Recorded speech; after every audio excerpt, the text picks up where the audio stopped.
that got us to where we are and to the greatness of adult soccer in this country. So without further ado, I would like to call on Duncan Riddle, who has a few words to say.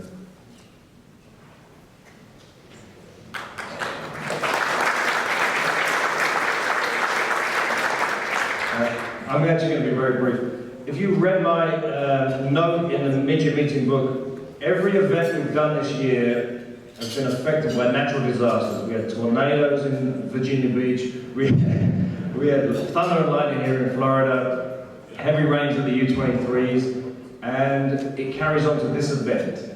Unfortunately, you may have seen on the news, all of the flights out of Chicago have been cancelled for the last few days, so our host for the evening, Bruno Trapagast, is not actually here. He sends his best from his house in Michigan. However, being a good team, as we always are, we have a backup. We have our number 12. He may be a Manchester United fan, unfortunately, but our host for the evening will be Mr. Steve Lambert.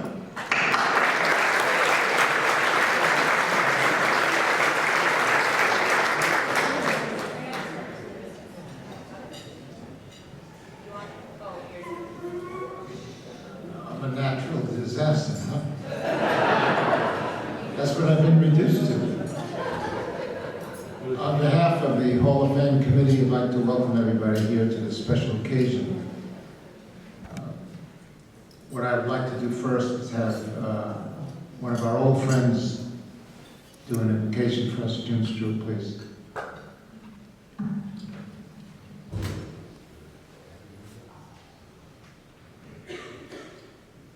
And when he said all, he meant it. Good evening. I'd like to ask you to join me in a blessing and a thanksgiving. We begin this blessing by asking you to remember all those who are no longer with us. I would also like to ask you to take a minute to think and remember about someone special in your soccer life and be thankful for their presence in your life, for their care, their leadership, and their time. For without that person, you would not be the person you are today. And because of that, I believe that you are a better person and better leader in this beautiful game. Not all the wonderful people who have made the USA what it is today will be remembered publicly or honored publicly. But even our unsung heroes deserve your thoughts and thank yous. For without them, soccer would be a lesser world and a lesser experience. We have never forgotten that it takes a team effort, and those leading us today do so based on the foundation that was built by those who came before us. So this evening, when we're honoring our wonderful inductees, we want to say thank you to them for their time, their creative talents, their leadership, and their sacrifices. And we also want to say thank you to their families, because without their support and their willingness to give up their personal time with that particular person, they would not have been able to do the job that they did for us. So, we thank them, and we hope that you will gain from their experience and their wisdom and their leadership. So as we ask the Lord's blessings for our inductees, and for the food which we are about to partake, and for all who are congregated here this evening, and for the legion of volunteers who have made all this possible, we say thank you and God bless. Amen. Amen.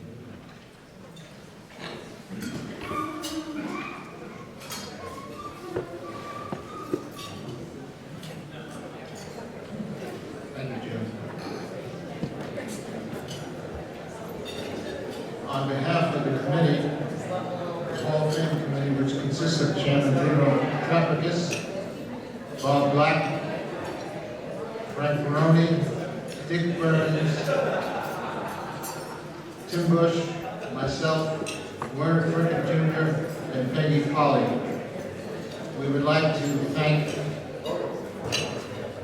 our inductees tonight for their service to the game. They are Alfonso Amato, Tony Briggs McGee, Richard Groff, and Paul Shearer. I'd like now to take a moment of silence in memory of a departed member of the Hall of Fame, Paul Duker from Missouri.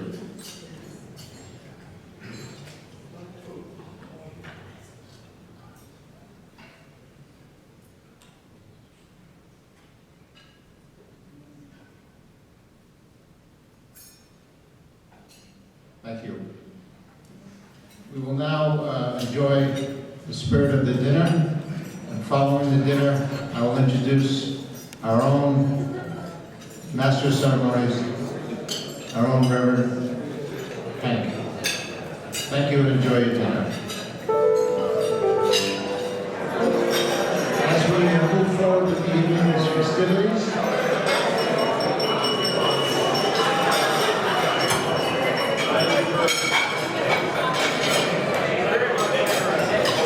I would be remiss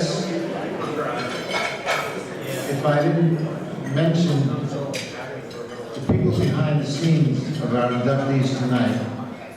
So with the friends and relatives of Alfonso Amato, Tony Briggs McGee, Richard Groff, and Paul Shearer, please rise and let us know who you are.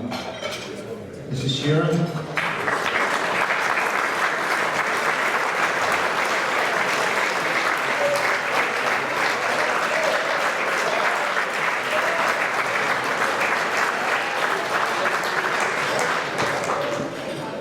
It is now my distinct honor and privilege to introduce to you Mr. Hans Steinbrecher.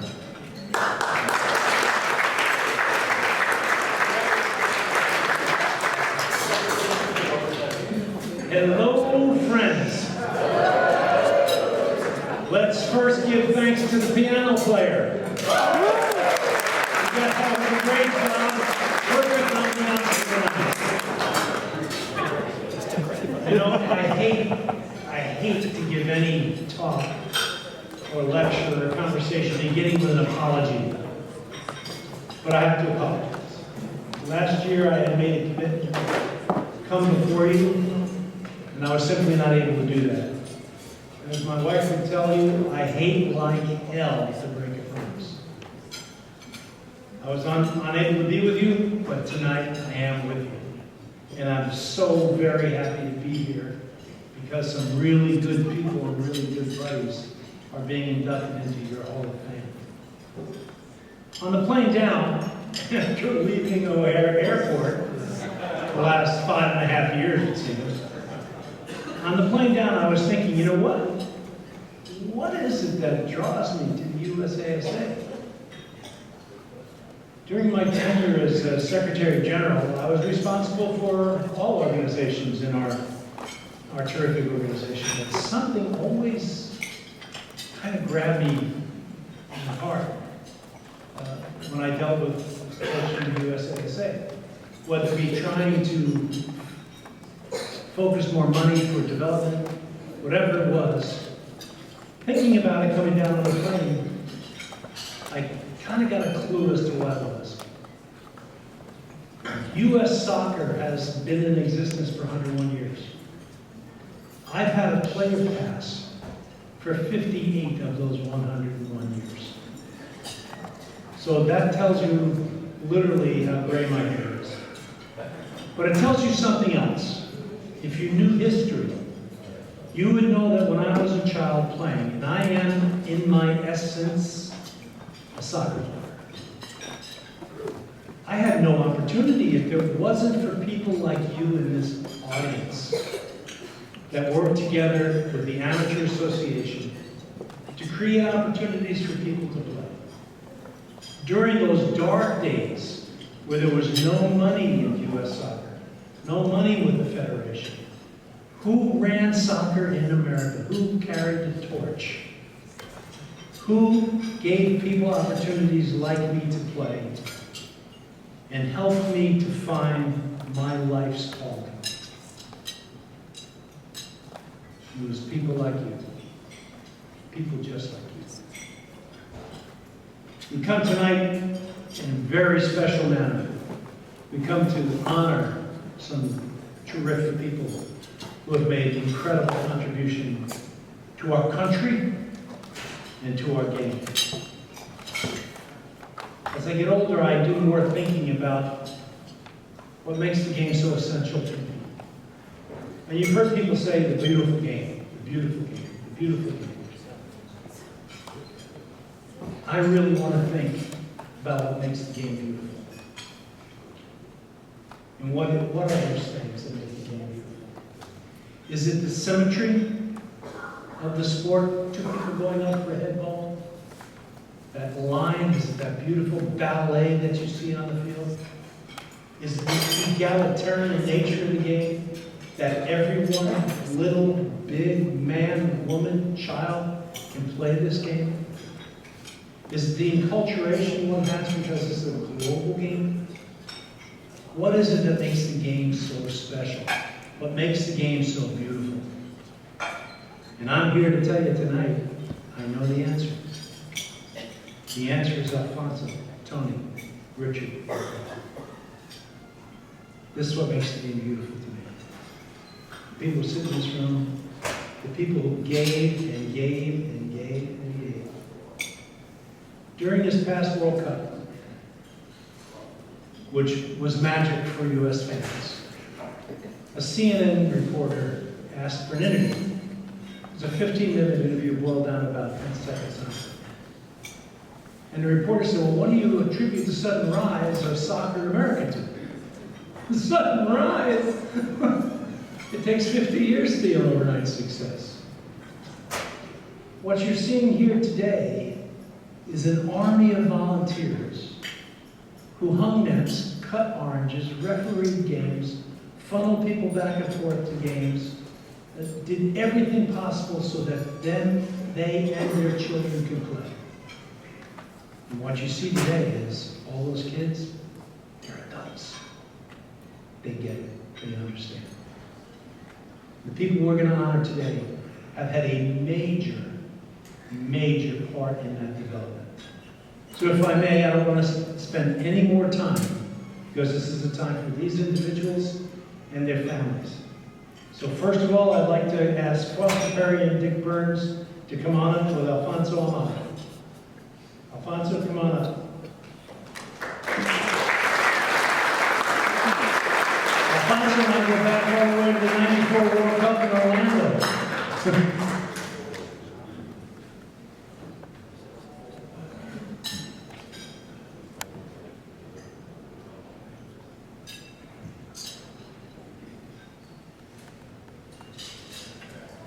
Foster, I hope I look as good as you at 180.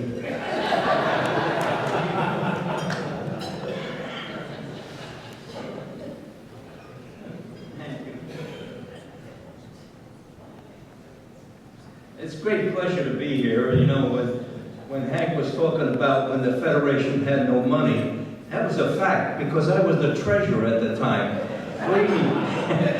It was an easy job. I used to have to go over from Jersey over to New York to sign the payroll. We had a big staff, 3 people. Everybody remembers Kurt Lamb. But beyond Kurt Lamb, there was Joe Barrisville. I don't know, many people don't even know what the name is. But this is the time that I got involved in soccer, and I became treasurer. Like I said, there was no money. And today, it's a great pleasure to be here tonight because we're able to recognize folks that gave their time and life to the soccer game. It's our game, and that's what makes it grow. And unfortunately, they have the disease, socceritis. So I'd like to introduce and induct in the Hall of Fame, Al Amado. Thank you.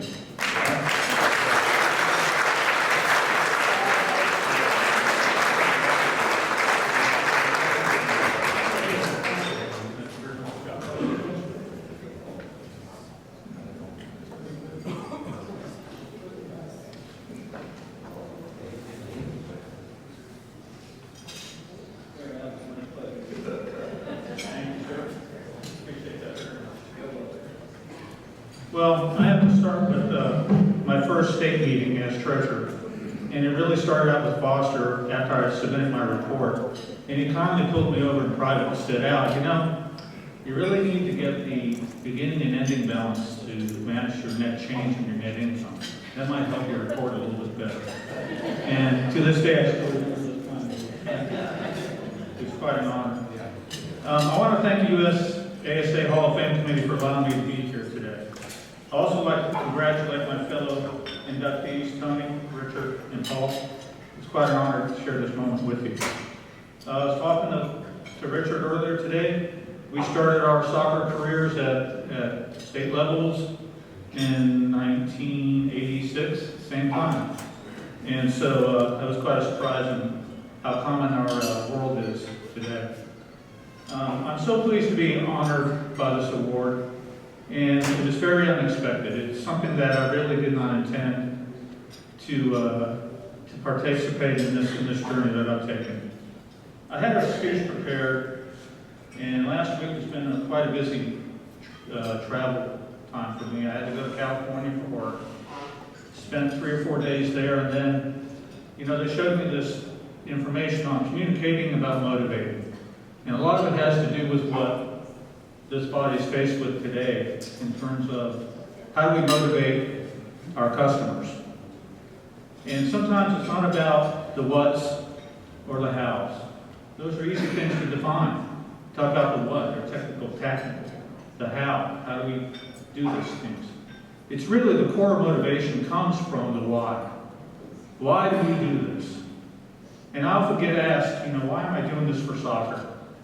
And I found a quote from author Manuel Galeano in his book called Soccer in Sun and Shadow. And he's a Brazilian writer. I didn't read the book. I don't read Portuguese or speak it, but it was in the New York Times. And he writes, I go about the world, hand outstretched, and in these stadiums I plead, a pretty move for the love of God. And when good soccer happens, I give thanks for the miracle, and I don't give a damn what team or country performs it. And that's really what it's about. I have some people I want to thank for helping me along the way. There are many stories I could share with you, but time doesn't allow. They'll all be remembered and treasured. I want to thank my senior advisors, Foster, and our beloved Matt Alicom. These are 2 very special people that we hold in Florida as very treasured individuals. Florida State presidents, for whom I served as treasurer. It's been a long time, it's 21 years. You all know Charlie Robinson, you all know Bruce McCormick, and you all know Rob LaBille, and you all know Arthur Matson. These gentlemen continue to represent the state of Florida and this body in a tremendous way that we're all proud of them. And finally, to my wife and my daughter, who I drug into this passion, kicking and screaming along the way, for their sacrifices and contributions that they made along the way. So again, I thank you very much for this honor. It's something that I'll cherish for a very long time. Thank you very much.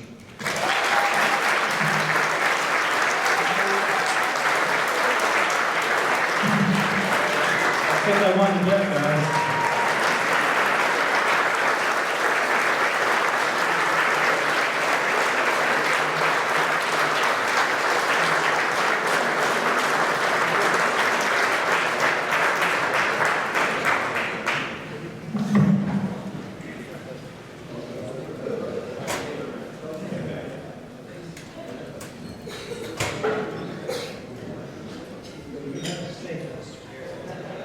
You have to stay there. And there's Foster saying that he's the treasurer, he's got no money, but he's driving from Jersey to New York.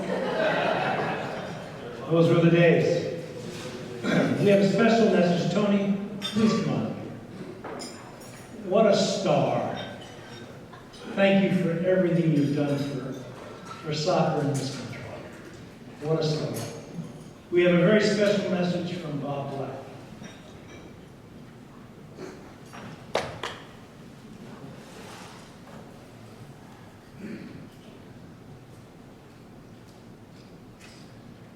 2002 in San Francisco, when I came to most of you and asked you to support Tony Briggs for the position of treasurer. I'm proud to say that that was an excellent decision, as we're here tonight to induct Tony into the United States Adult Soccer Association Hall of Fame. What I feel is a very prestigious appointment and indicative of the hard work that Tony has put in for the past 12 years. I wish that I was able to be there with all of you right now, as I'd be able to join you in the bar and have a margarita or two. I think many of the things that Tony was able to do financially for USASA is to bring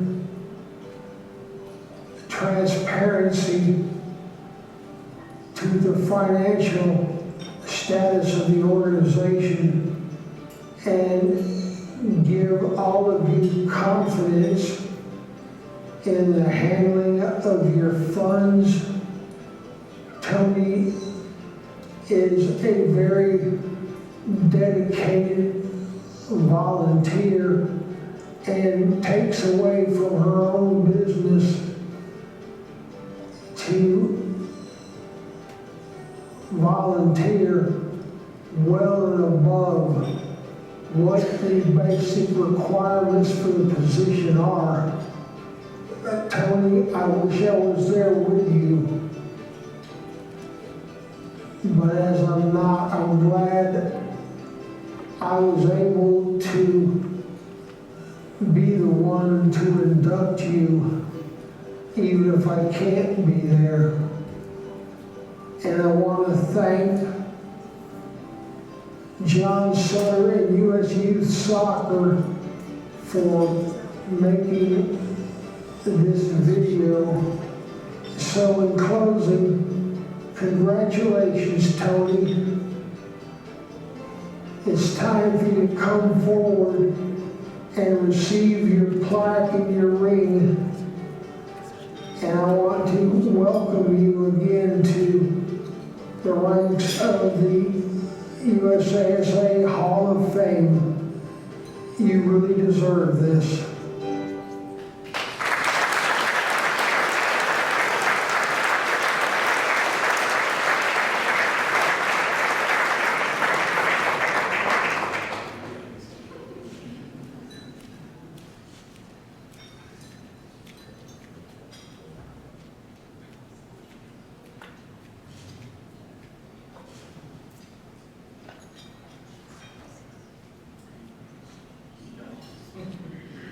How do you follow that?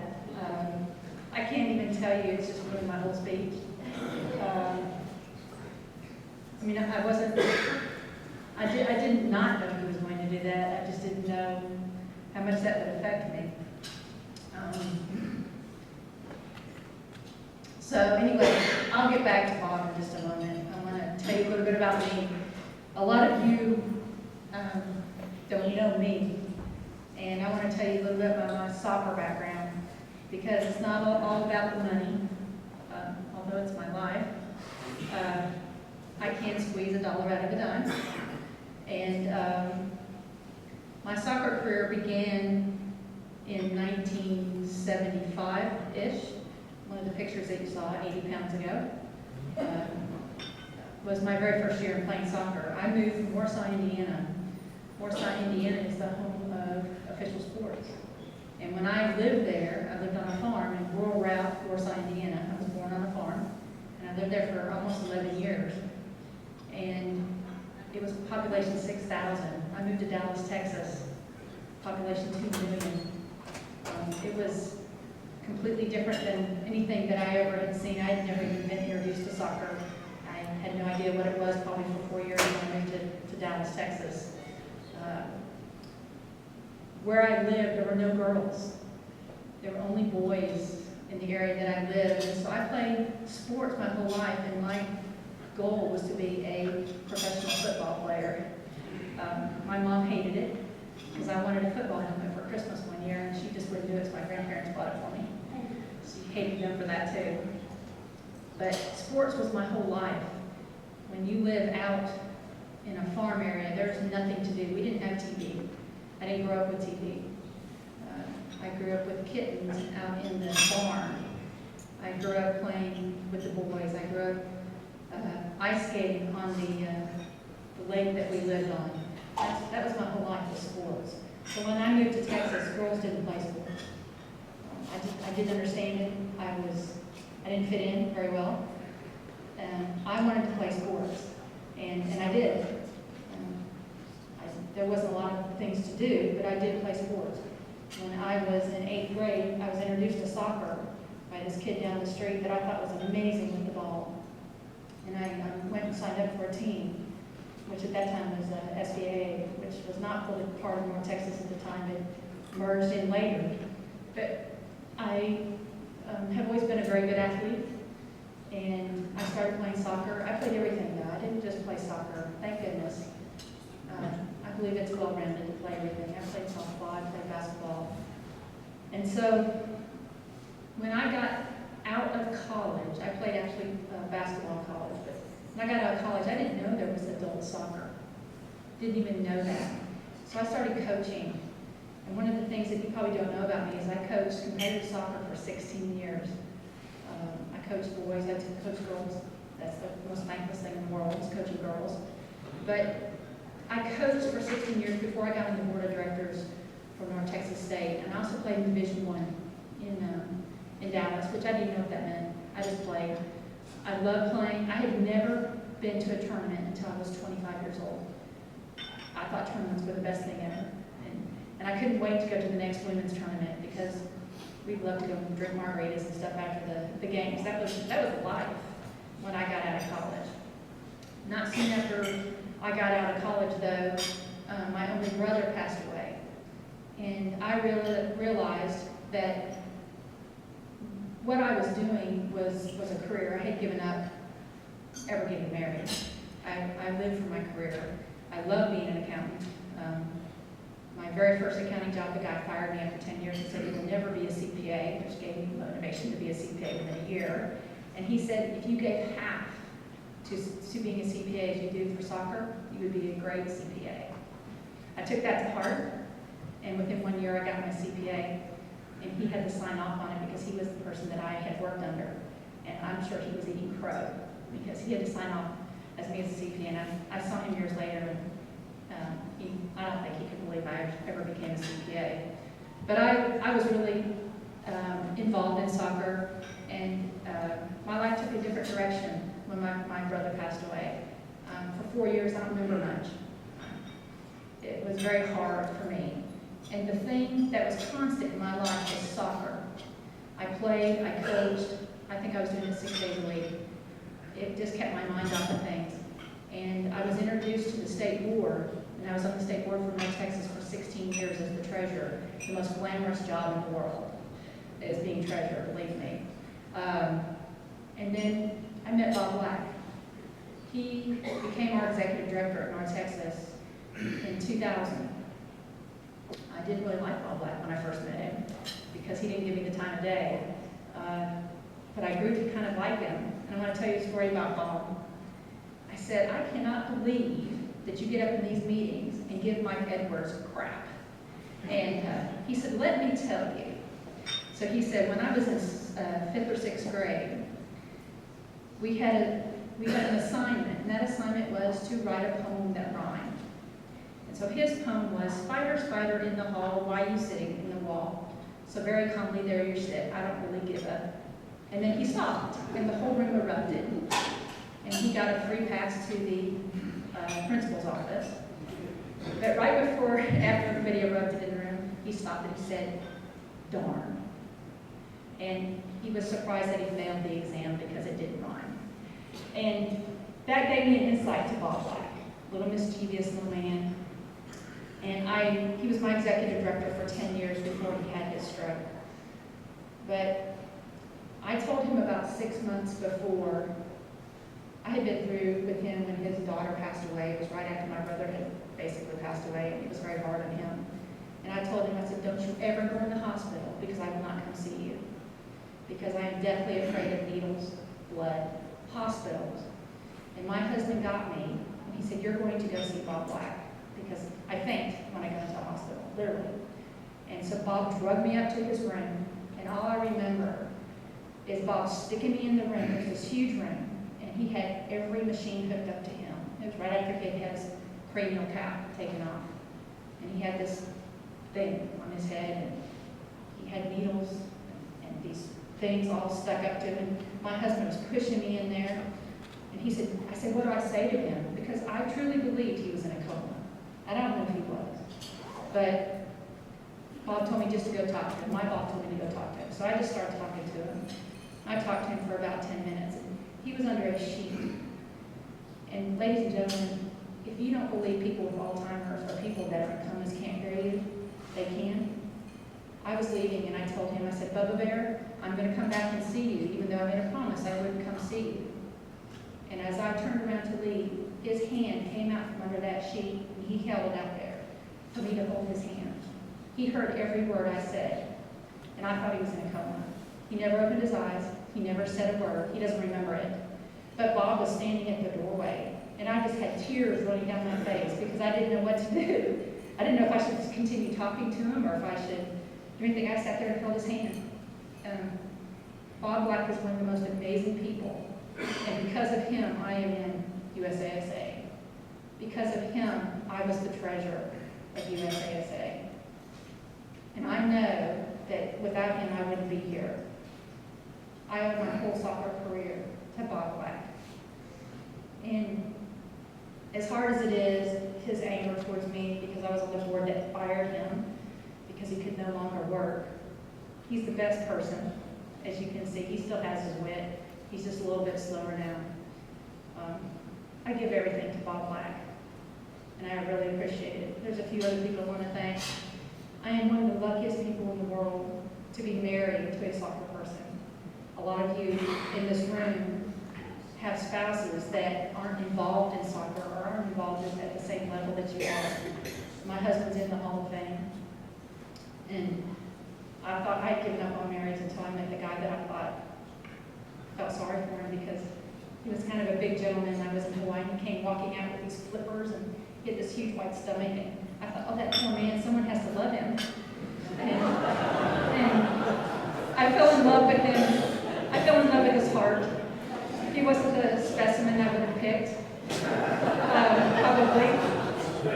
But I can tell you that he treats me like a queen, and I'm the luckiest person in the world that although he enjoys soccer probably just a teensy more than I do, he has supported me on every bit of my soccer. He's been there when I've been crying and people have been really mean.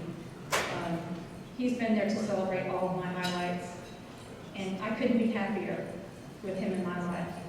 And truly, when you give up, things just kind of appear, and I'm so very happy. And then I want to thank my best friend, Linda. My parents aren't here because they don't understand soccer. They truly think it's the stupidest thing in the world. They don't understand why I would do things for free. They don't understand why I would spend all that time, all those weekends away, doing all this stuff. You know, they just don't understand it. Most of my friends don't understand it. They keep saying, why do you put up with that? I truly love it. I really do love soccer. It's a very minor part of my life now. It's in the back of, we still go to every soccer game because my husband drags me to them. I still like it. I just I think I need a time out from it. But Linda, I don't know why you came here, but you're my best friend ever. And I really appreciate you coming to this because you get it. You really get it. Her husband's really involved in a 501c3 sports organization. And it's really nice to have people in your life that get you. And I want to show you one thing, and I know that y'all think I'm a goofball being the treasurer and the things that I did, but my mother hates it that I have the first dollar that I ever earned. And if she only knew that I really do. When I was 6 years old, I got this card from my aunt, and it has 10 dimes in it. I still have it. And my mom would just cringe if she knew I still had it, because it is the first dollar I ever made. And Bob Black knew how much I cherish money. And when I ran for treasurer, we had a little side bet. I won't read you what it said, because it's probably a little bit inappropriate. But he actually stuck this $5 bill. He glued it, so I could never use it. And he wrote a little saying on it, but I could never use this $5 bill because he knew that sometime I'd probably get into it, and it was in a frame, but I dropped it and broke it, so it's kind of out. But he glued it to the back, so I can't use it. But that's how much Bob Black understood me and money. And I truly want to thank everybody on the Hall of Fame committee. Not sure why you voted for me, don't really understand it. I don't believe I deserve this award, honestly. There's so many people that do great things for soccer, and all I did was the financial statements for 12 years for you and 16 years for North Texas. But I truly do love soccer. It's in my blood, and as you can see, if you saw the pictures, there's Bob Black. He was in my wedding. Soccer was the biggest part of my wedding. I made Bob wear soccer ball stuff, and my cake was soccer ball. That's how important soccer is to me.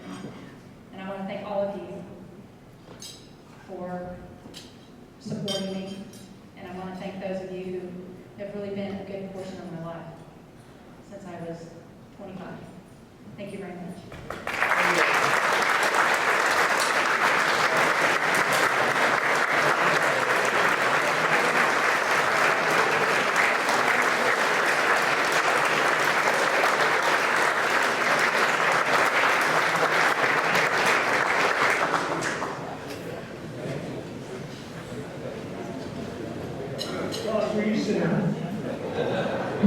Peggy Paul Burns, come on up.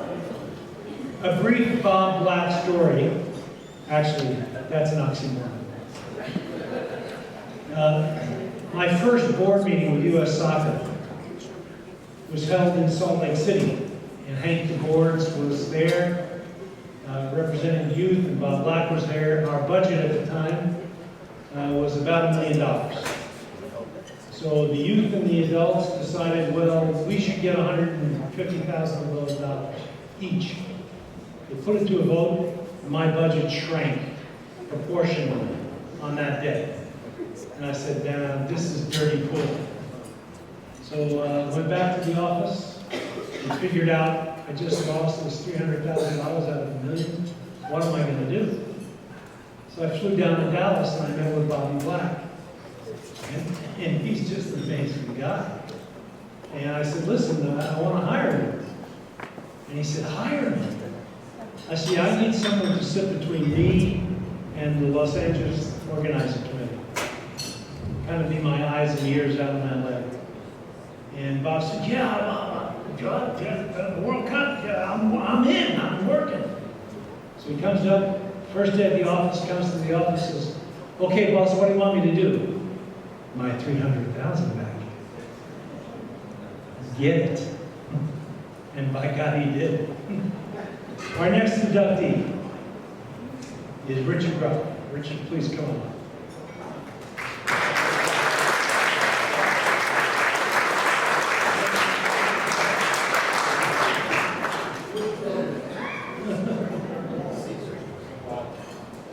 As Richard's coming up,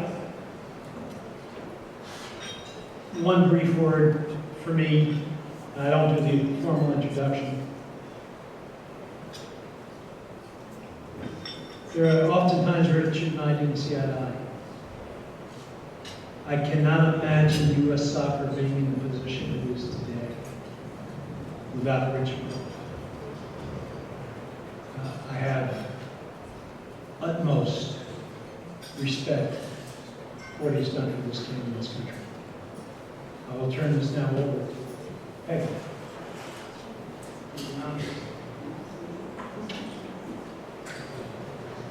It is my honor to introduce someone, as you all know, Richard Ruff, for you've known for many, many years. Richard was our president for USASA. Before that, he was Region 1, before that, and before that. But the big thing, like all of us, he has a deep passion for soccer. I actually met Richard as a member of the USYSA ODP program. This was in the beginning. I was a representative of Ohio North Youth and very green behind the ears, and I went to this meeting. And this man stood up and was talking about all this information. Actually, it was more than I needed to know.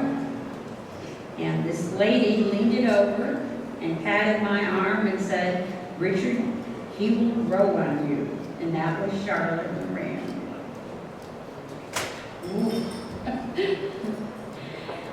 On a personal note, from a president's standpoint, Richard and I always asked for tools, and he always gave me more than I needed, whether I needed it or not. Richard, for several years, was always sending emails at 5 a.m., as most of you know, and I was very happy. I was up at that time in the morning. I could conduct all my business and go to bed at 6 o'clock and start a new day. And some of you in this room were up at the same time, 4:30, 5:30 in the morning. The first women's championship was held in Overland Park campus. Richard was there the entire time. He gave us a chairman, gave us a committee, and he said, "Run with it." Some of these people are here in this room. He was there, and we did get the women back in the National Cup scene again. Thank you. But everybody did not agree with his opinion, especially me. Now, you have to understand, it was a moral victory for me when I could get to have him change his point of view just a little. Not much, but just a little. But like everyone here in this room, he has a passion for soccer. It is my great honor to induct and welcome Richard Brock into the Hall of the United States Adult Soccer Association.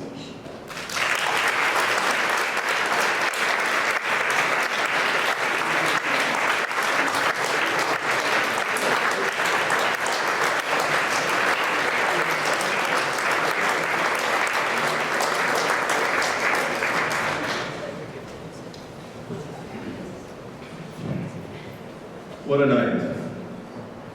Very lucky tonight. I finally got a vote in the National Council meeting today. Of course, I'm going to have to make Tim Bush very happy. And be inducted in the United States Adult Soccer Association Hall of Fame. Thanks, Peggy. I wasn't sure whether it was going to be an introduction or a roast. It's incredible, this class. I mean, I was crying while my best friend Tony spoke.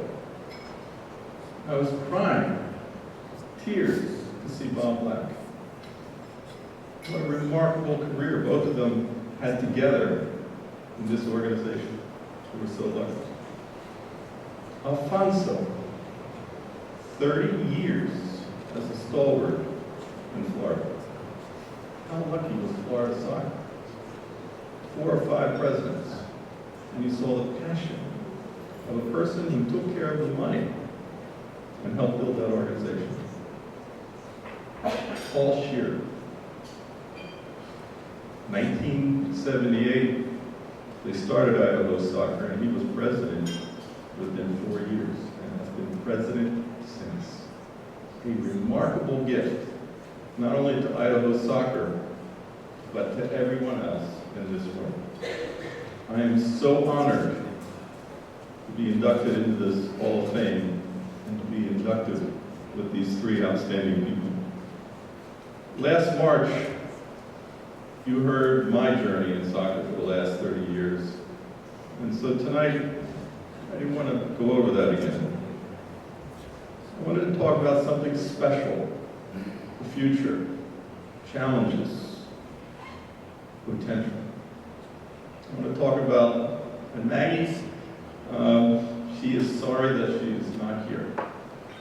But there's 4 important things in the Groff household. First, the children. Secondly, our work, each of us has. And then most importantly, are our charities, our 501c3s. They are very important to both of us. The Olympics, Sailing Foundation, Women's Rights, Lafayette College, and U.S. Soccer and U.S. Adult Soccer. Tonight, Maggie is heading up a fundraiser for one of our other charities and can't be here. But it's that passion about 501c3s, that passion about giving, the passion about helping others. Now, I wrote this 3 days ago. I cannot tell you the tingling in the back of my neck this morning when in Region 1, this same giving concept came to the floor. And what I proposed to you, just like Jim Bollinger and Steve proposed, that U.S. Adult Soccer needs a giving entity, a real charity, a group of friends, a group of passionate leaders who give of their money, give of their time and their experience. Call it the Friends of USASA, but with a mission to help a referee's family who has passed away, with a mission to go to the foundation and say, we want to be part of a project, with a mission to help a community that can't afford it to build a field. I think it's time for us to have this mission. And I congratulate both Jim and Steve for bringing this idea to us. I'm also very passionate about our U.S. national team. And I see now where we can provide true leadership. Our national team coach has said to us, we need to help that elite player between 18 after he graduates from an academy to 21. I've heard our president say, we have a flaw here. And here we are in this room, can provide the leadership, can stand up and say to Sunil and Dan and to the coaches, we want to help you. Together we can develop a unique program for this 19 and 20-year-olds. We can build on the foundation of PDL and NPSL. We can say that we want to be involved with MLS and the academies. We want to be a leader. I think your future is phenomenal. I see 3 outstanding people who have served you well. I could not have existed as president without Tony. I probably couldn't have existed as president without Paul telling me what I need to change.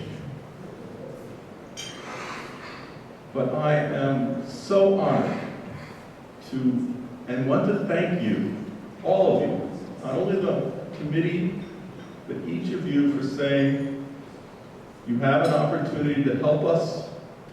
Giving me that opportunity is probably the most important thing in my life. Thank you very much, and I'm very honored to be invited.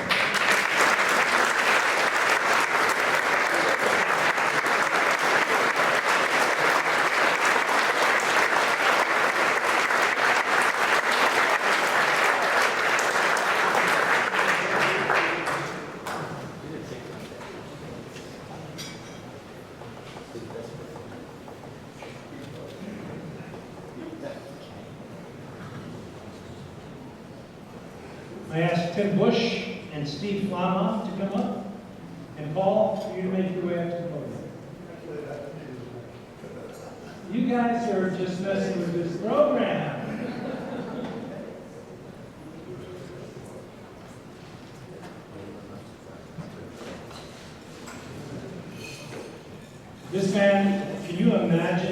president wanting to be president that long? My goodness, I think Wheaton might want to. Right. You've done such incredible work and it comes from God's country. Thank you very much. I'll turn the podium over to you. Good man. You know, it's amazing to watch Bob and the honor for Tony. He participates actively in our Hall of Fame committees. And, you know, I've done a lot of stuff in soccer. And if someone had not forced me to go into the Hall of Fame, I probably wouldn't have. Not because I don't appreciate the honor. My mother got to observe my sister, my wife, my daughter. But the fact that our race is never done. We're always working hard, always moving to the next level. But I'll tell you, working with Steve and with Peggy and everybody else on the committee, it's just been awesome. So I just want to let John know, and the other folks, that when I stand up 6 or 8 times in the meetings, I'm honoring Bob. Because you have to have a Bob Black in the room, or Paul Scheer, or other people. Because he was always a gentleman, never made it easy for anybody. But at the end of the day, he loved everybody, and he still gives back, so it was really special. You know, I think a lot about my friend Paul, and I've known him for a long time. And I'm going to get goofy, silly, because this stuff is from the heart. If those of you that from the college ranks have ever met Cliff McGrath, he's one of the coolest guys, one of the best guys you could ever meet. And they were talking about the 40th anniversary of the Seattle Sounders, my club, who won today, by the way. And he said he could always tell the soccer lifer by this. At the age of 99, when he's walking toward the waiting chariot at the end of the street, a ball comes bouncing across. He then throws away his cane, gets one last kick in before he heads off to the big field in the sky. Paul is a lifer, meaning that soccer is his game for life. When I went back through, and I've known him for many, many years, we probably talk at least once a week, probably 2 or 3 times, always about how to make the game better. How can we serve our players? How can we do other things that matter? And I found out he's much more than the guy that today spent so much time, spent so much energy on insurance. He's been coaching for 37 years.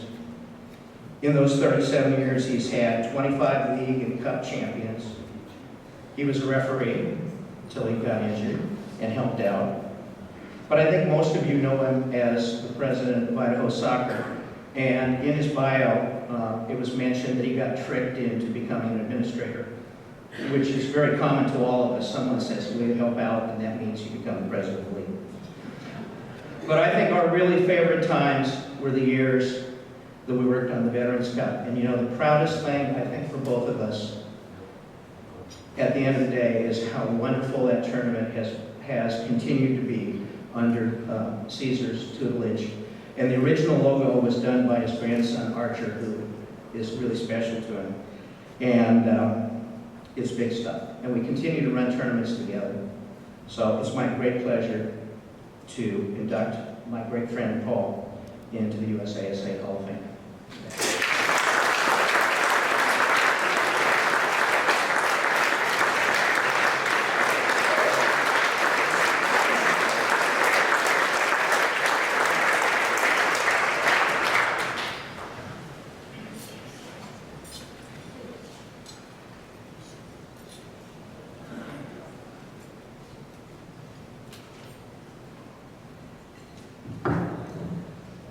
Well, I'd like to, a couple things first. First thing I'd like to do is introduce my wife, Grace Shear, to everybody.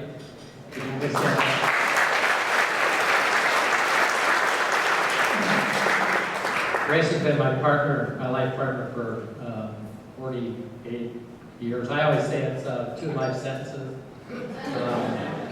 What the joke is that I always say, yeah, I've been married that long, and it's like 2 life sentences. What I don't say, and what I really mean is, she's the one that's had to serve the sentences.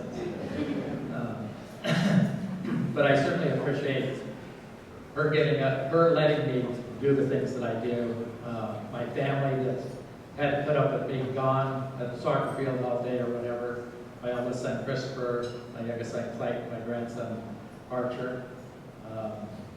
So I wanted to at least mention them and let you know that they mean a lot to me as well. It was funny when Bruno called, I saw on my phone that Bruno was calling, and I thought, Bruno's calling me? Is he running again for something? I didn't know. So I picked up the phone, I said, yeah. He goes, well, you've been inducted to the Hall of Fame. I said, what? And that was all I could say. I couldn't think of anything else to say. I was shocked. I was just dumbfounded by that. And I just sat there and was quiet for a long time. Finally, Bruno said, are you there? And I go, yeah. But I couldn't believe it. It's a tremendous honor. Just so you know, I did remember to bring something to say just in case I forgot. I know you guys know that I'm shy around the microphone. So.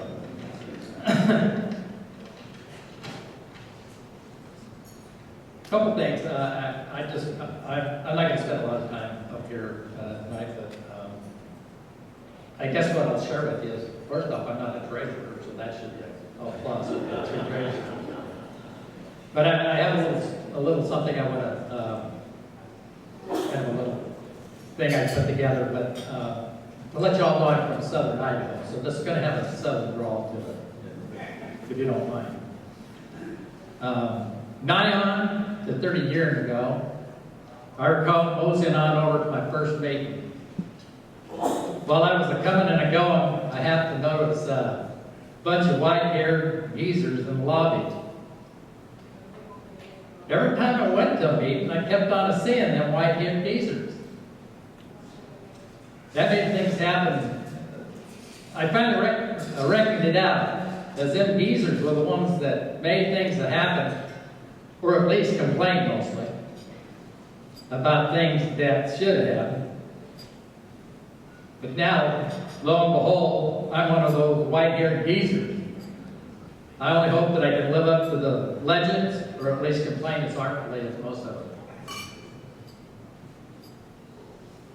And one last thing I would like to talk about, and I think it's really important. We've had some pretty negative things that have happened in our sport. Most recently, with deaths of referees and that, and it makes you really think about some of the things that we've lost in our sport. And I think sportsmanship is one of those things. And so this last little thing is about sportsmanship. Remember when there was sportsmanship? You know, when you actually rejoiced in your opponent? For without them, what could you accomplish? We need to play fair and within the rules. We used to support both teams. We not try to injure players on the other team. We not jeer them or their fans. Each team was actually welcome to the home pitch, no matter where they played. Both teams shook hands after the game and thanked each other for a good game and good competition. What do we have now? Disdain for our opponent. Win at all costs. Cheat where you can. Circumvent the rules. We try to stick our opponents so they cannot continue or they get caught retaliating. Players take dives to get scoring opportunities or draw fouls. Visiting teams are treated to all manner of crap. Easy word for us to understand. If we shake hands after the game, it is just our formality. And nothing is really engendered in the offer or congratulations. The game, I feel, has been brought into disrepute. One of the things that drew me to the game, to soccer, was not only my kids came home one day and said, my oldest boy came home and said, Dad, I'm going to play soccer. I knew nothing about it, so I figured I'd better find out. But one of the things that drew me to it after I took a coaching course and a referee course was the idea of sportsmanship. Back then, it was called gentlemanly conduct. And I think we've lost some of that. I think it really is time to bring sportsmen back into the game, sportsmanship. We do not have to belittle the referee nor players on the other team. I pose to you this question. When was the last time you watched a game where every player was perfect technically and tactically? Have we ever seen that? When has a red ref called a perfect game? When has a coach had a perfect game? Really, what do we expect? To win at all costs.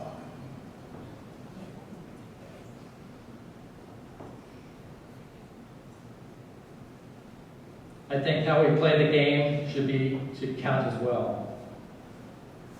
How about we rejoice in the game itself and marvel in the ability of the players and the willingness of the referees to try to keep the player safe and the game moving throughout the 90 minutes with little or no delay.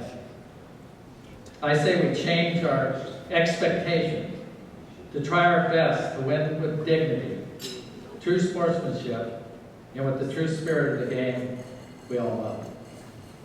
Thank you very much.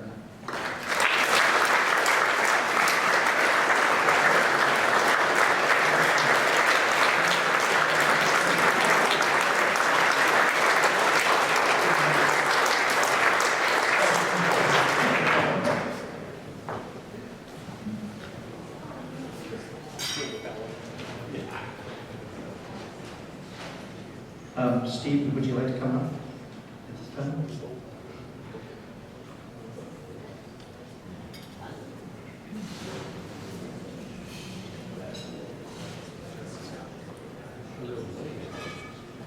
Close it up. Well, ladies and gentlemen, it was a fine night, a stellar night. I think you heard at the end a passionate speech that certainly has been on my mind for a long time. Sportsmanship is taught. It is not caught. And it's up to us, those of us in the room, to teach it. It affects our national dialogue. In closing, please remember our good friends like Bobby Black. And please, with your hand over your heart, remember our troops serving to protect us. God bless you all. Have a great evening.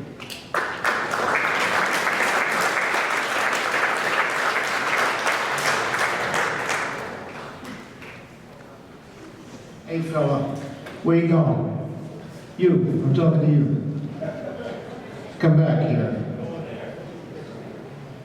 Ladies and gentlemen, it is my distinct honor and privilege to induct Hank Steinbrecher into the USA Hall of Fame.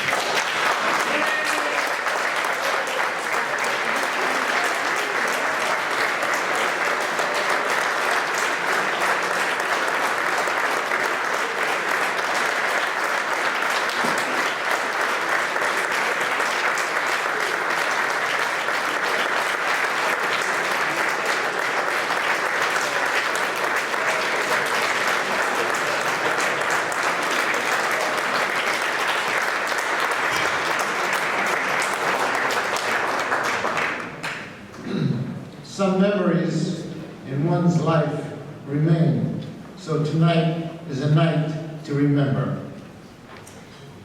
Colesman versus Maccabee. Not quite the Champions League final, but for us, it mattered as much. Some 50 years ago, on a wind-swept, cold Sunday in New York, they were the adversaries in the New York State Cup match, and they present themselves in two players on this stage. Only one who really matters. Because that day was my introduction to Hank Steinbrecher, the man we are honoring tonight. That player, that man, has transformed, in my opinion, and became perhaps the most impactful figure in United States soccer history. I will dispense with a biographical profile so that we can clearly focus, absorb, and understand his contributions to the game in the United States. His accomplishments, by sheer force of personality, include introducing and converting literally millions of unsuspecting people to our game and our organization. We benefited by the increased growth, not only by our registration numbers, but by our manifold interests in the game. His efforts became our rewards. A person of infectious enthusiasm who combines a rare combination of creativity and humility. He was our crusader, our missionary, our own Dr. Hank. We are indebted to him for so much. I had the distinct honor of knowing all of our Secretary Generals in the modern era, beginning in the 1940s. I knew all of them well, including one Englishman who was recruited across the pond. Sounds familiar, Mr. Riddle? In his devotion and passion to the game, Hank, above all, deserves our recognition and appreciation for the acceleration and unsurpassed interest in the game that remains to this day. Tirelessly and effortlessly, he spread the gospel like no other, allowing so many to understand and accept who we are and what we offer. Garrulous, yet articulate. Playful, yet serious. He remained humble to his roots, always respectful of his background, ancestry, and always respectful and deferential to those who preceded him in office. All of us sitting here on a plateau of enormous growth of the game.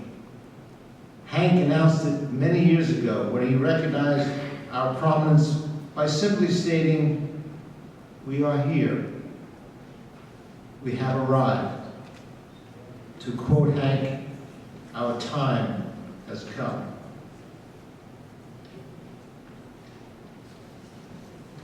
I know the enormous pride Hank Steinberger takes in rightfully accepting the Werner Fricker Award. I know the enormous pride Hank Steinberger rightfully took in being instrumental in our World Cup successes. I know the enormous pride Hank Steinberger rightfully took in his position as chairman of the National Hall of Fame Board of Directors, as well as his own selection as a member of the National Hall of Fame. I know the enormous pride he rightfully took in having his alma mater inscribe a field in his honor. Finally, I know the enormous pride that Hank takes in his family. His son's service in the armed forces in a turbulent world. His own pride as a citizen of the United States. His modesty in these accomplishments honor his humility. No small measure of our stature today in the world soccer community is rightfully chargeable and assigned to Hank. His administrative skills are legion, but it is the magnetism of his personality which drew the skeptical into our arms. A lot has occurred since that cold, windy Sunday afternoon His cradle was New York soccer, but he has since soared to soccer heights, and the different branches of his personality allow us to bask and revel in his deeds. He is one of the finest servants that the organization has ever and will ever produce. He is our treasure. We can claim him as our own. If we had a chance to do it all over again, would we? I think so. Will Hank Steinbrecher cherish this moment? I think so. Thank you, Hank.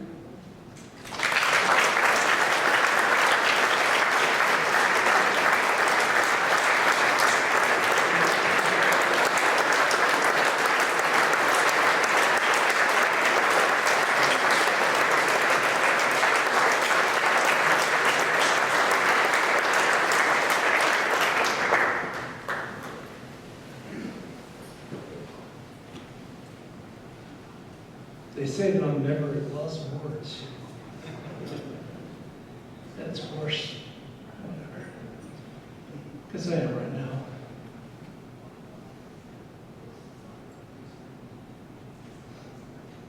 The older you get,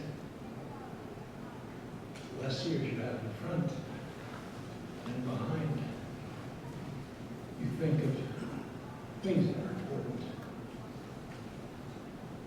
I've had a great life, being able to serve the three things I love the most: my faith, my family, and my football. And it's been an incredible ride. By the way, Steve didn't tell you he was 42 or something like that. I am deeply touched. He can't say very much.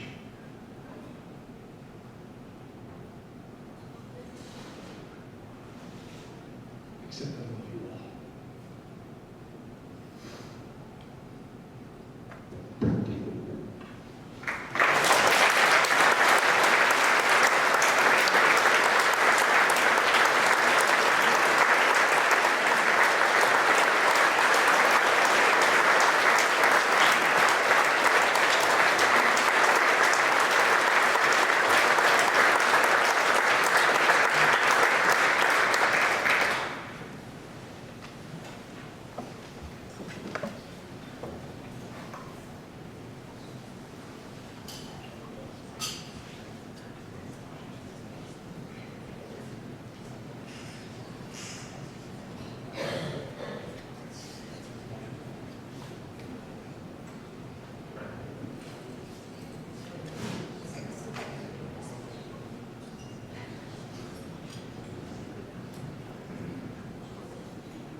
Thank you all for coming. I hope you enjoyed yourself. Tonight was a special night. Thank you very much.